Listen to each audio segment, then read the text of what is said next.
Rainbow Hot Springs, the hot springs in the backcountry of Pagosa Springs. This is a pretty popular trail, especially for those that like to camp out overnight.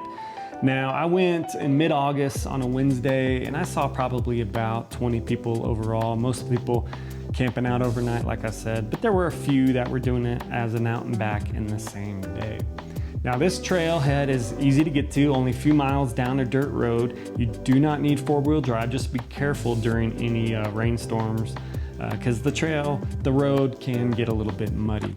Now, you start off the trail going up a private dirt road that leads to a few cabins and a large ranch. At the large ranch, there's a trail easement that you can follow that leads about 1.5 miles into the Wiminuche Wilderness. At this point, you'll see a lot of burned trees, a lot of down trees, trees that have been infected by beetle bug.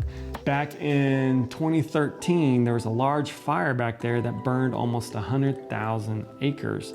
And you definitely see the impact of that fire and what it's done to that area. Because of that, there's not much shade, so be prepared, bring some sunscreen, bring plenty of water because you're gonna be exposed to the sun almost the whole time.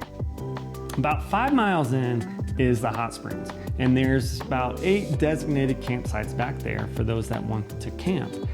In between sites 6 and 7 is the best hot spring. You're gonna veer off to the left towards the river. When you get to the river, you're gonna head south or left another 20 or 30 yards, and that's where you're gonna end up at the Rainbow Hot Springs.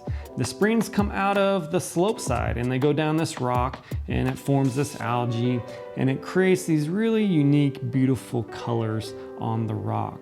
The hot springs themselves are very comfortable. I'd say the temperature is in the upper 90s. And the floor is mostly muddy, or I call it a fine mulch. And these fine mulch particles, as soon as you step in the hot spring, they kind of float around in the water. They're gonna get in your swimsuit, so be sure you have a plan to get in the river afterwards and kind of wash all that out. I really enjoyed getting in and out of the hot springs and the river. I did that probably about 4 times back and forth, and it was really just so refreshing to feel that hot water and then the cold water. And it really helped my body recover from that 5-mile hike. Now, it took me about 3 hours to get to the hot springs. And that's because I ended up having to go an extra mile or so. And a lot of it was just back and forth, picking up the camera, moving it, make sure I got all those angles. But on the way back, since it was mostly downhill and I didn't have to film anymore, it took me probably about 90 minutes.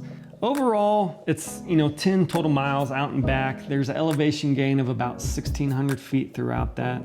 On the way back, it's mostly downhill. There's a few uphill sections, but it's a really easy hike for those that have no problem hiking 10 miles. And I highly recommend you take your time at the hot springs and really enjoy the pristine nature that it has to offer.